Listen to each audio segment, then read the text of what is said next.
I'll be working on this paper today, and this is going to be the first time that I've used this. So I recently got this from Jackson's Art. I will leave a little link in my description box for you. It's rough. This is the first time I've ever used a rough paper because I usually use cold pressed. So yeah, it's on a block as well. So I've taken off the top sheet. I'm going to play around with drawing some snowmen. What I like to do is draw first on some printer papers. This is just normal printer paper that I get from stationery shops. So what I'm going to do is just have a look at my reference photos, and I'm going to take parts from these reference photos and just have a play around with different parts of the snowman. The reason why I draw onto this paper first is because I don't want to make loads of mistakes on my watercolour paper and then use my eraser on my watercolour paper too much, because it actually damages the paper. You can find a free printable line drawing on my website. Just go to www.lindsey.art.co.uk. I'm going to be using the Winsor & Newton professional colours here. So I've got phthalo turquoise, cobalt turquoise light and also yellow ochre.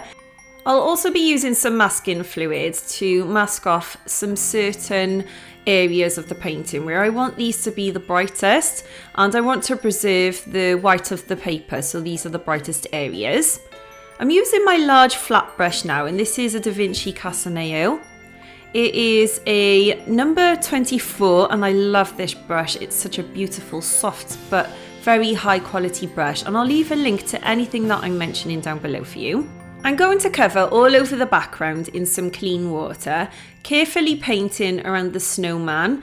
I don't want any of that water on the snowman because I don't want any of this background colour to leak on him. And I am adding it all over the background, and I'm going to add a few layers of water just to make sure that my paper is nice and wet. With my paintbrush, making sure the paper is lovely and wet, and also smoothing out the water because I don't want any puddles forming. Now I've got some phthalo turquoise here, and I have added quite a lot of water to it. Phthalo turquoise is a lovely bright colour, so it's very vibrant and it's very strong as well. So you do want to add quite a lot of water to this if you want a nice lightish colour. I'm also using some indigo, and this is also the Winsor & Newton Professional Indigo. I highly recommend this colour. All I'm doing is using a small brush, and I painted that indigo where the white of the snowman would be because I want that really high contrast between the light and the dark. And I'm using my size 10 silver black velvet brush. This is a pointed round brush and one of my most used brushes. I'm taking some indigo into the background. I wanted to make it look like there was some trees in the background, so that's why I was painting wet onto wet. I'm also taking some of the cobalt turquoise light. This is one of my favourite colours. It's a beautiful colour. And then adding a little bit of yellow ochre. And I was so surprised by the mixture between the phthalo turquoise and the cobalt light and also the yellow ochre. What a beautiful combination. I'm covering the rest of the background in some phthalo turquoise and cobalt light. So I was just randomly dropping in the colours using my large brush. And now switching to my size 10 brush again, I've got that indigo again. And now I'm just lifting off a little bit of colour and purposely adding some water. So this is just clean water. And the reason why I was doing that is because I wanted to create a bit of a glow around the pom-pom of the hat. I'm also dropping in a bit of yellow ochre, and if you haven't tried the Winsor & Newton Professional Ochre, please do. Honestly, I've got the Cotman colour that I don't use very often because I'm not really a massive fan of it, but this professional colour is so different and very beautiful. I'm also adding a concentrated version of the indigo and then taking a clean brush, so I've just rinsed off my brush.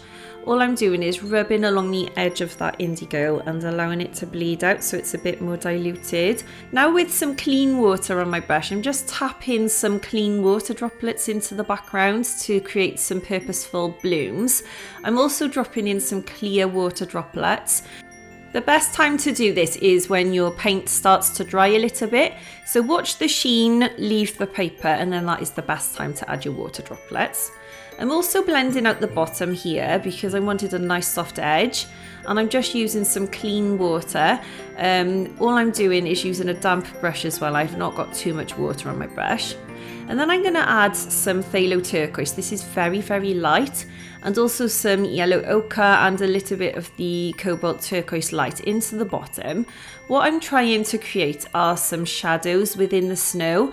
So I'm just adding these weird marks, adding some of the turquoise. You have to try this colour if you've never tried it, please do. It's honestly one of my favourite colours ever. I'm also going to add a little bit of the cobalt turquoise, splattering it into the wet paint. Now before the paint dries completely and the paint is still a bit damp, I want to take a damp brush. This is almost dry, this brush, but it is a little bit wet, just a tiny amount. And I'm just using it to lift some bokeh effect. So I'm just circling my brush and just lifting carefully and then dabbing my paintbrush on a cloth in between. You can rinse your brush and then dab it on a cloth and take off most of the moisture to make sure you've got a nice clean brush. And I was just playing around with the different techniques, just swirling my brush around, lifting some of the paint off. These are the Winsor & Newton Cotman 333 series. I was just taking a clean tissue there and just picking up some of the paint. I found that by using the tissue, it was helping to lift the paint a bit easier than rubbing my brush, but I didn't want that sort of hard textured edge. So I was then taking a clean damp brush and just blending out the edge to make it more of a circle shape. I was also scrunching up my tissue quite small and using it to make tiny little bokeh circles, and then using my brush to blend the edge out. Obviously this isn't going to take off all the paint, but it is going to lighten the area, and that's the effect that we're looking for. I did overlap some of the circles as well, so some of them were a bit smaller, some I made a bit bigger, and it just gave that beautiful bokeh effect.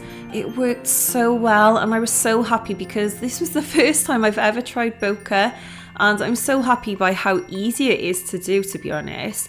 You just need to know the simple steps. When you're lifting your paint, you want to use a dry tissue and do this before your paint has dried completely, because otherwise it won't work. I did find that by lifting the paint quite quickly, it worked a lot better than when I let it dry a little bit. I made sure that I added a variety of sizes of circles as well, so some I made quite small, some I made medium size, and then I made larger circles. And I also overlapped some of the lighter circles onto those masking fluid circles as well. If you haven't got masking fluid, don't worry about this. You could add some gouache at the end, or maybe a white pencil you could use, or a white gel pen. That would work really well as well. Although I haven't tried this, so please don't quote me on this, but I will be using some gouache at the end to show you the effect that you can get. As the paint started to dry, I did try wetting the paper in a circle fashion and then taking my tissue and lifting up the paint that way, and that also worked really well. So have a play around with your techniques. You could try different techniques. It all depends on the drying stages of your paper. Let's get into painting the snowman now. I'm going to give him a lovely bright orange carroty nose. So I got this colour from mixing Permanent Rose and my Hansa Yellow together. Now I'm going to use some of the indigo, and I'm going to drop that in around the back of the nose and also at the bottom as well. And then I'm using a clean damp brush to take off a little highlight. Now using my size 2 brush, this is my tiny silver black velvet brush and it's a pointed round size 2. I'm using the sticky pigment straight from my palette, so it's very concentrated and really dark. And I'm going to add these little irregular circle shapes for the coal mouth. I'm also going to paint in the eyes in the same colour. If you've not got indigo, or you don't want to use indigo for the eyes, you could use a black or a Payne's grey. Just keep this lovely and dark and very concentrated, because you want the eyes to be one of the darkest areas of the snowman. I am leaving little highlights, and that was just to try this because I've never painted a snowman with highlights in his eyes, and I got this inspiration from my little girls because they always paint and draw cute little characters with little highlights like this in their eyes. For the scarf, I'm going to use my size 10 brush. And I'm using quinacridone red. The reason why I'm using quinacridone red is it's a lovely Christmassy colour, and I'm using it quite concentrated as well to make it lovely and vibrant and dark. You can use a lot of different reds. There are so many reds on the market that I haven't even tried. So cadmium red, Windsor red, and there are so many reds that I haven't even tried. So just use what you've got. You don't even have to use red, you can use whatever colour you want for the scarf. And it did take me a while to figure out what colour I wanted to do, but I just used red because I think it's a lovely Christmassy colour. Then I'm going to paint in the top knot, so I'm just using a slightly more diluted red just to lighten it up a little bit. I wanted it to look like the light was hitting the scarf and making it slightly lighter. I'm also going to paint this in a bit of a curved shape, and that is to make it look like the scarf is curving around a little bit, and it just gives the scarf a bit of movement. I'm also using this red colour on the hat as well. I'm carefully leaving some parts of the paper showing, and that was for the tassels. I'm just using the tip of my brush here to paint some long, thin red tassels. I'm also going to use some grey to add some stripes and some shadows in the tassels as well. This grey that I'm using is my Lunar Violet by Daniel Smith. I'm using it very concentrated on the side of the scarf to create a shadow, and then I cleaned off my brush and I was just blending out the edge with a clean damp brush. I'm also going to add a bit of that diluted paint at the bottom and then blend out the edge with a clean damp brush. I'm also taking some of that very diluted grey. You could use a light purple, a light blue for the shadows. And then I'm also going to add some water and then add some of the cobalt turquoise on top, wet into wet. I'm going to now use the tip of my brush to add some stripes to the scarf. The colour I'm using is phthalo turquoise, so this is the same blue that we used in the background, and it's just a bit more concentrated now, so it's a bit darker. And I'm just going to paint some stripes, leaving parts of the white of the paper showing as well, so it looks like there are also white stripes in the scarf. I'm also using some of that phthalo blue in the tassels as well, just to add a bit of colour and shadow. And then I'm going to take a little bit more of my Lunar Violet, a tiny bit darker now, just under the arm. This is being painted onto the wet paper, and I'm also going to curve some of that shadow around just to give the snowman's body some shape. I'm also going to take some very diluted Lunar Violet, so this is my grey colour, at the bottom of the hat, and then also curve it around the face. And then I was just taking a clean damp brush and blending the edge out to make it soft. I also decided to add a tiny bit of the cobalt turquoise to add a bit of colour to his face as well. This was going onto wet paper, so a wet in wet method. And then I'm using the cobalt turquoise light to add these little stripes to the hat. And then I was using a little bit of the indigo as well, a bit more diluted, and added some darker stripes too. With the bauble of the hat, or the pom-pom of the hat should I say, I'm using some cobalt turquoise light and painting onto the dry paper. And then while that's still wet, I'm using a little bit of the indigo as well. And I was also just lifting off a tiny bit there where it just got a bit out of control.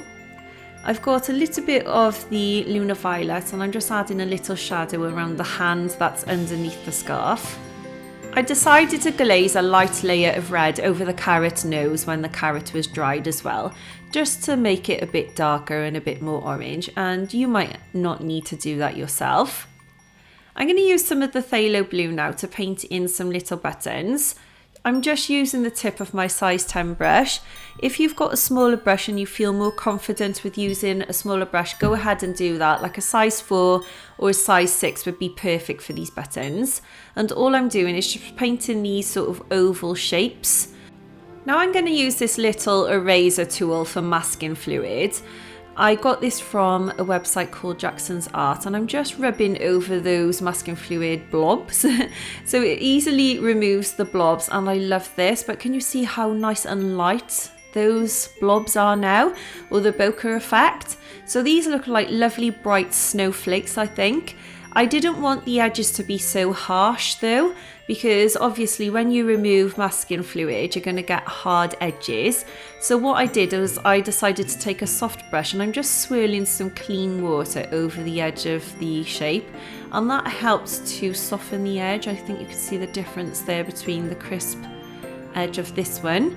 And I'm just gonna show you that just all you need to do is scrub the edge of your shape, and then you could also take a clean dry tissue and pick up some of the paint as well on the edges.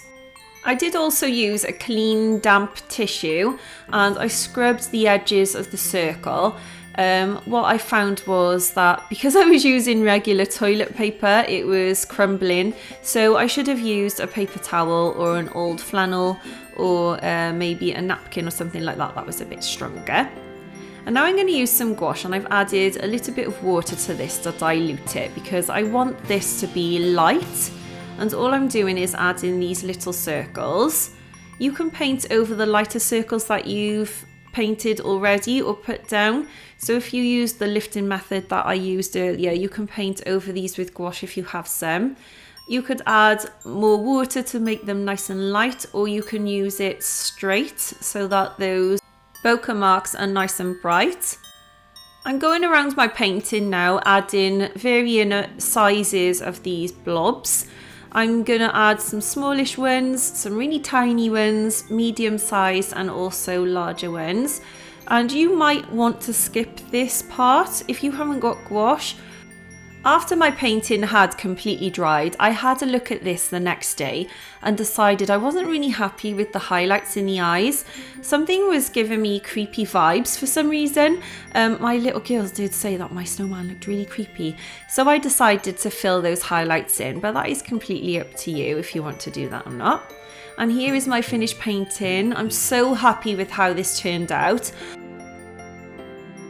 So to transfer your watercolour paper, I suggest taking a soft lead pencil. This one is 2B, so I'm just going to flip it over. And you don't have to scribble over the whole of the drawing, just where you can see your drawing. You should be able to see the lines through your drawing paper. So all I'm going to do is just use the side of my pencil, and I'm just going to scribble all over the back of my drawing. And then you're going to take a sharp pencil, so either a sharp pencil or a mechanical pencil, and I much prefer to use a mechanical pencil. All you're going to do now is press lightly over your pencil drawing. So you're basically just tracing this. So trace over your pencil marks. With rough and cold press paper, you do want to press a little bit harder than you would for hot press. Because of the texture, like I said. You don't want to press too hard that it causes grooves in the paper though, so just use sort of a medium pressure. This will come with trial and error, and I'm noticing that with the rough texture underneath this paper, I'm getting like bumps and stuff in my drawing. So I'm just going to show you how I'm going to draw the snow here. Just a little bit there. So when you lift it, you should have a little imprint. Look at that, that's cool, isn't it? If you want to make it a bit darker, you can just draw over your pencil marks like this, and I like to do this when I'm filming because sometimes the imprint doesn't come out as dark as I hoped, and I do want you to see it on camera.